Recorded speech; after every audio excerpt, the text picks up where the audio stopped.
ಮಾಜಿ ಸಚಿವ ಹಾಲಿ ಶಾಸಕ ವಿನಯ್ ಕುಲಕರ್ಣಿ ಅವರ ಭವಿಷ್ಯ ಇವತ್ತು ನಿರ್ಧಾರವಾಗುತ್ತೆ. ಇನ್ನೇನು ಕೆಲವೇ ಹೊತ್ತಿನಲ್ಲಿಯೇ ಕೋರ್ಟ್ ತೀರ್ಪನ್ನು ಪ್ರಕಟ ಮಾಡುತ್ತೆ. ಅಲ್ಲಿಗೆ ವಿನಯ್ ಕುಲಕರ್ಣಿ ಅಪರಾಧಿನ ನಿರಪರಾಧಿನ ಇನ್ನು ಕೆಲವೇ ಕ್ಷಣಗಳಲ್ಲಿ ಗೊತ್ತಾಗ್ತಾ ಹೋಗುತ್ತೆ.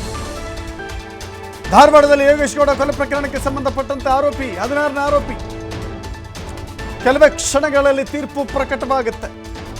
ವಿನಯ್ ಕುಲಕರ್ಣಿ ಜೈಲ ಅಥವಾ ಖುಲಾಸೆನಾ ಅನ್ನೋದು ಕೂಡ ಸ್ಪಷ್ಟವಾದಂಥ ತೀರ್ಪು ಪ್ರಕಟವಾಗುತ್ತೆ. ಒಂದು ವೇಳೆ ಜೈಲಿಗೆ ಅನ್ನೋದಾದರೆ ಅಪರಾಧಿ ಅಂತ ತೀರ್ಮಾನಿಸಿದರೆ ಎಷ್ಟು ವರ್ಷಗಳ ಕಾಲ ಜೈಲುವಾಸ ಇರಬಹುದು, ಎಷ್ಟು ವರ್ಷಗಳ ಕಾಲ ಜೈಲುವಾಸಿಯಾಗಿರಬೇಕಾಗುತ್ತೆ ಅನ್ನೋದು ಕೂಡ ಮುಖ್ಯವಾಗುತ್ತೆ. ರಾಜಕೀಯ ವೈಷಮ್ಯದ ಕಾರಣಕ್ಕಾಗಿ ನಡೆದಿದ್ದಂಥ ಕೊಲೆ, ಅದರ ಆರೋಪಿಯಾಗಿ ಮಾಜಿ ಸಚಿವ ಹಾಲಿ ಶಾಸಕ ವಿನಯ್ ಕುಲಕರ್ಣಿ ಸೇರಿದಂತೆ ಒಟ್ಟು 21 ಜನ ಆರೋಪಿಗಳಿದ್ದಾರೆ. 21 ಆರೋಪಿಗಳ ಭವಿಷ್ಯ ಇವತ್ತು ಜನಪ್ರತಿನಿಧಿಗಳ ವಿಶೇಷ ಕೋರ್ಟ್ನಲ್ಲಿ ತೀರ್ಮಾನವಾಗುತ್ತೆ. ಎಲ್ಲ ಆರೋಪಿಗಳು ಕೋರ್ಟ್ನ ಮುಂದೆ ಹಾಜರಿರಬೇಕು ಅಂತ ಹೇಳಿ ಸೂಚನೆ ಕೊಡಲಾಗಿದೆ. ಎಲ್ಲ ಆರೋಪಿಗಳು ಜನಪ್ರತಿನಿಧಿಗಳ ವಿಶೇಷ ನ್ಯಾಯಾಲಯದಲ್ಲಿ ಹಾಜರಿದ್ದಾರೆ. ಹೋದಂಥ 21 ಆರೋಪಿಗಳು, ಅಲ್ಲಿರುವಂಥ 21 ಆರೋಪಿಗಳು ಖುಲಾಸೆಯಾಗಿ ಹೊರಬರ್ತಾರಾ ಅಥವಾ ಅಲ್ಲಿಂದ ಜೈಲಿಗೆ ಹೋಗ್ತಾರಾ? 2016ರ ಜೂನ್ ತಿಂಗಳಲ್ಲಿ ನಡೆದಿದ್ದಂಥ ಕೊಲೆ ಇದು. ಧಾರವಾಡದ ಸಪ್ತಾಪುರ ಬಾವಿಯ ಜಿಮ್ನಲ್ಲಿ ಈ ಕೊಲೆ ನಡೆದಿತ್ತು. ಯೋಗೇಶ್ ಗೌಡ ಒಬ್ಬ ಕೊಲೆಯಾದಂಥ ವ್ಯಕ್ತಿ, ಜಿಲ್ಲಾ ಪಂಚಾಯಿತಿಯ ಮಾಜಿ ಸದಸ್ಯ ಯೋಗೇಶ್ ಗೌಡ ಕೊಲೆ ಪ್ರಕರಣದಲ್ಲಿ ಮೊದಲು ತನಿಖೆಯನ್ನು ಆರಂಭಿಸಿದಾಗ ವಿನಯ್ ಕುಲಕರ್ಣಿ ಸುತ್ತಲೂ ಕೂಡ ಅದು ಸುತ್ತಿಕೊಂಡಿರಲಿಲ್ಲ. 2019ರಲ್ಲಿ ಈ ಪ್ರಕರಣವನ್ನು CBIಗೆ ವಹಿಸಿಕೊಂಡ ನಂತರದಲ್ಲಿ ವಿನಯ್ ಕುಲಕರ್ಣಿ ಕೂಡ ಆರೋಪಿ ಅಂತ ಪರಿಗಣಿಸಲಾಯಿತು. ವಿನಯ್ ಕುಲಕರ್ಣಿಯನ್ನು ಅರೆಸ್ಟ್ ಮಾಡಲಾಯಿತು, ವಿಚಾರಣೆಗೊಳಪಡಿಸಲಾಯಿತು. ಸುದೀರ್ಘ ವಾದ ಮತ್ತು ಪ್ರತಿವಾದದ ನಂತರದಲ್ಲಿ ಒಂದು ಟ್ರಯಲ್ ನಡೆದಿದೆ. ಸುದೀರ್ಘವಾದಂಥ ಟ್ರಯಲ್ ಅದು.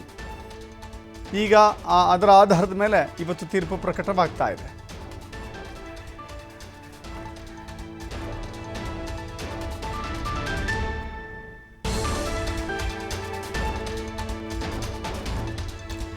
ಮತ್ತಷ್ಟು ಮಾಹಿತಿ ನಮ್ಮ ಪ್ರತಿನಿಧಿ ಕೃಷ್ಣ ನೀಡ್ತಾ ಹೋಗ್ತಾರೆ. ನೇರ ಸಂಪರ್ಕದಲ್ಲಿ ಜಾಯ್ನ್ ಆಗ್ತಾ ಇದ್ದಾರೆ. ಕೃಷ್ಣ, ಗಮನಿಸ್ತಾ ಇದ್ವಿ, ಇಡೀ ರಾಜ್ಯದ ಗಮನ ಸೆಳೆದಿರುವಂಥ ಸುದ್ದಿ ಇದು. ಇವತ್ತು ತೀರ್ಪು ಪ್ರಕಟವಾಗ್ತಾ ಇದೆ. ಈಗ ಕೋರ್ಟ್ನ ಸನ್ನಿವೇಶ ಹೇಗಿದೆ, ಜೊತೆಗೆ ಎಷ್ಟು ಗಂಟೆಗೆ, ಯಾಕಂದರೆ 3 ಗಂಟೆಯ ನಂತರ ಅಂತ ಹೇಳಿದ್ರೆ ಈಗಲೂ ಆಗ್ಬೋದು ಅಥವಾ ಇನ್ನೊಂದು ಅರ್ಧ ಗಂಟೆ ಬಿಟ್ಟು ಆಗ್ಬೋದು ಅಥವಾ ಯಾವಾಗ ಬೇಕಾದ್ರೆ ಇವತ್ತು ಸಂಜೆ ಒಳಗಂತೂ ತೀರ್ಪು ಪ್ರಕಟವಾಗುತ್ತೆ.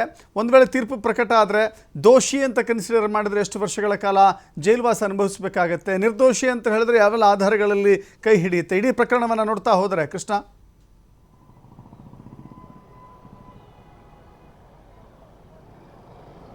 ದಶರಥ್, ವಿನಯ್ ಕುಲಕರ್ಣಿ ಭವಿಷ್ಯ ಇನ್ನೇನು ಕೆಲವೇ ಹೊತ್ತಿನಲ್ಲಿ ಪ್ರಕಟ ಆಗುತ್ತೆ.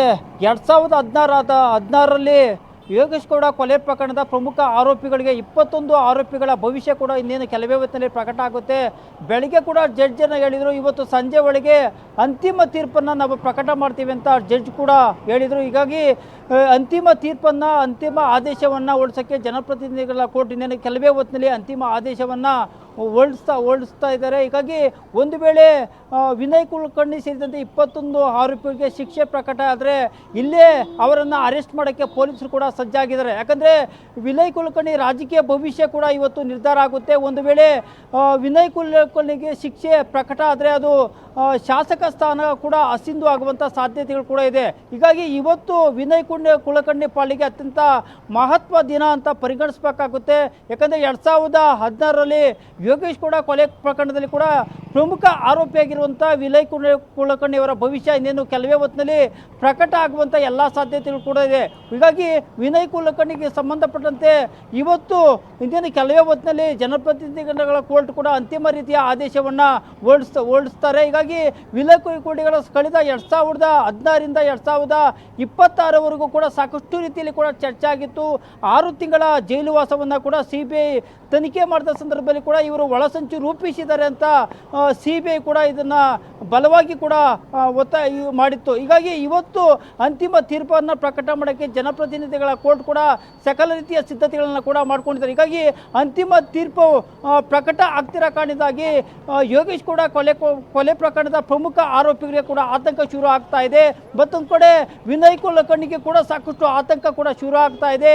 ಅವರ ರಾಜಕೀಯ ಭವಿಷ್ಯ ಕೂಡ ಇವತ್ತು ಜನಪ್ರತಿನಿಧಿಗಳ ಕೋರ್ಟ್ ನೀಡುವಂಥ ಆದೇಶದ ಮೇಲೆ ಕೂಡ ನಿಂತಿದೆ. ಒಂದು ವೇಳೆ ತೀರ್ಪು ಅವರಿಗೆ ವ್ಯತಿರಿಕ್ತವಾಗಿ ಪರಿಣಾಮ ಬಿದ್ದರೆ ಅವರ ಶಾಸಕ ಸ್ಥಾನ ಕೂಡ ಅಚುತ್ತು ಆಗುವಂಥ ಸಾಧ್ಯತೆ ಇರೋ ಕಾರಣದಿಂದಾಗಿ ಹೀಗಾಗಿ ಕ್ಷಣಕ್ಕೂ ವಿನಯ್ ಕುಲಕರ್ಣಿ ಆತಂಕ ಕೂಡ ಎದುರಾಗ್ತಾ ಇದೆ. ಹೀಗಾಗಿ ಇನ್ನೇನು ತೀರ್ಪು ಪ್ರಕಟ ಮಾಡೋಕ್ಕೆ ಜನಪ್ರತಿನಿಧಿಗಳ ಕೋರ್ಟ್ ಹೀಗಾಗಿ ಜಡ್ಜ್ ಕೂಡ ಸಕಲ ರೀತಿಯ ಸಿದ್ಧತೆಗಳನ್ನು ಕೂಡ ಮಾಡ್ಕೊಂಡಿದ್ದಾರೆ.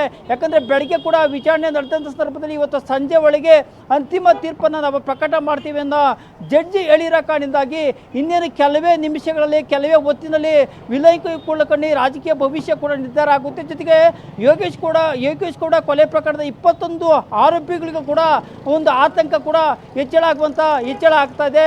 ಒಂದು ವೇಳೆ ತೀರ್ಪು ಪ್ರಕಟ ಆಗಿ ಶಿಕ್ಷೆ ಪ್ರಕಟವಾದರೆ ಇಲ್ಲಿಂದಲೇ ವಿನಯ್ ಕುಲಕರ್ಣಿ ಸೇರಿದಂತೆ 21 ಆರೋಪಿಗಳನ್ನು ಬಂಧಿಸೋಕ್ಕೆ ಪೊಲೀಸರು ಕೂಡ ಸಿದ್ಧತೆಗಳನ್ನು ಕೂಡ ಮಾಡ್ಕೊಂಡಿದ್ದಾರೆ. ಕಳೆದ ಬಾರಿ 2020ರ ಸಂದರ್ಭದಲ್ಲಿ ಕೂಡ ಇದೇ ವಿನಯ್ ಕುಲಕರ್ಣಿಯನ್ನು ಪೊಲೀಸರು ಕೂಡ ಬಂಧಿಸಿದ್ರು, CBI ಕೂಡ ಬಂಧಿಸಿತು. ಅಂಥ ಸಂದರ್ಭದಲ್ಲಿ 6 ತಿಂಗಳ ಪರಪ್ಪನ ಅಗ್ರಹಾರ ಜೈಲಿನಲ್ಲಿ ಕೂಡ ಜೈಲೂಟವನ್ನು ಕೂಡ ಅನುಭವಿಸಬೇಕಾದ ಅನಿವಾರ್ಯವಾದ ಪರಿಸ್ಥಿತಿ ಕೂಡ ಎದುರಾಗಿತ್ತು. ಈಗ ಮತ್ತೆ ಅದೇ ರೀತಿಯ ಪರಿಸ್ಥಿತಿ ವಿನಯ್ ಕುಲಕರ್ಣಿ ಸೇರಿದಂತೆ 21 ಆರೋಪಿಗಳಿಗೆ ಎದುರಾಗುತ್ತೆ ಅನ್ನೋ ಆತಂಕ ಕೂಡ ಇವತ್ತು ವಿನಯ್ ಕುಲಕರ್ಣಿಗೂ ಕೂಡ ಕಾಡ್ತಾ ಇದೆ.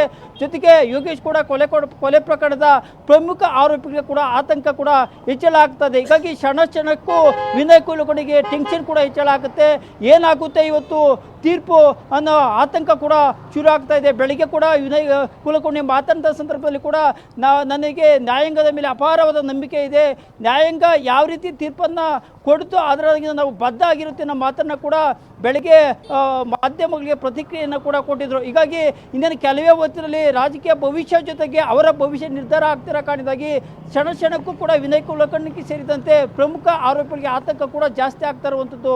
ದಶರಥ್, ಇದರ ಜೊತೆಗೆ ನೋಡಿ ಅನೇಕ ರೀತಿಯ ಪ್ರಕರಣಗಳನ್ನು ನೋಡ್ತಾ ಇದ್ದೀವಿ. ಇತ್ತೀಚೆಗೆ ಜನಪ್ರತಿನಿಧಿಗಳೇ ಬೇರೆ ಕೇಸ್ಗಳಲ್ಲಿ ಭಾಗಿಯಾಗಿದ್ದಾರೆ, ಕ್ರಿಮಿನಲ್ ಕೇಸ್ಗಳಲ್ಲಿ ಭಾಗಿಯಾಗಿದ್ದಾರೆ, ಕೆಲವ್ರಿಗೆ ಕನ್ವಿಕ್ಷನ್ ಆಗಿದೆ, ಕೆಲವರು ಅಂಡರ್ ಟ್ರಯಲ್ ಇದ್ದಾರೆ, ಕೆಲವರು ಜಾಮೀನಿನ ಮೇಲೆ ಆಚೆ ಇದ್ದಾರೆ. ಇದು ಕೇವಲ ವೈಯಕ್ತಿಕ ಜೀವನ ಮಾತ್ರವಲ್ಲದೆ ರಾಜಕೀಯ ಭವಿಷ್ಯಕ್ಕೂ ಕೂಡ ಬಹಳ ದೊಡ್ಡ ಪ್ರಮುಖವಾದಂಥ ದಿನ. ಹೀಗಾಗಿ ಇವತ್ತಿನ ಪ್ರಕರಣದ ಭವಿಷ್ಯ ಇಡೀ ವಿನಯ್ ಕುಲಕರ್ಣಿಯ ಮೇಲಿರುವಂಥ ಎಲ್ಲ ಆಪಾದನೆಗಳು ಸಾಬೀತಾದರೆ ಅವರ ಇಡೀ ರಾಜಕೀಯ ಭವಿಷ್ಯ ಮಂಕಾಗುವಂಥ ಸಾಧ್ಯತೆ ಇರುತ್ತೆ. ಇನ್ನೊಂದು ಕಡೆ ಇವರು 16ನೇ ಆರೋಪಿ ಆಗಿರೋದ್ರಿಂದ ಶಿಕ್ಷೆಯ ಪ್ರಮಾಣ ಏನಾಗಿರುತ್ತೆ, ಹೇಗಿರುತ್ತೆ ಅನ್ನೋ ಸ್ವರೂಪ ನಮ್ಗೆ ಸದ್ಯಕ್ಕಂತೂ ಗೊತ್ತಾಗೋದಿಲ್ಲ. ಇನ್ನುಳಿದ ಆರೋಪಿಗಳಿದ್ದಾರಲ್ಲ ಅವ್ರ ಕಥೆ ಏನು, ಜೊತೆಗೆ ಆ ಕೊಲೆಯ ಸಂದರ್ಭದಲ್ಲಿ ಇವರಿಗಿರುವಂಥ ಕನೆಕ್ಷನ್, ಅಪರಾಧಿಕ ಒಳಸಂಚು ಅಂತ ಸಾಬೀತು ಮಾಡಲಿಕ್ಕೆ ಪೊಲೀಸರಿಗಿರುವಂಥ ಅವಕಾಶಗಳು ಯಾವ ರೀತಿ ನೋಡ್ತಾ ಇದ್ದೇವೆ ಅಂತ.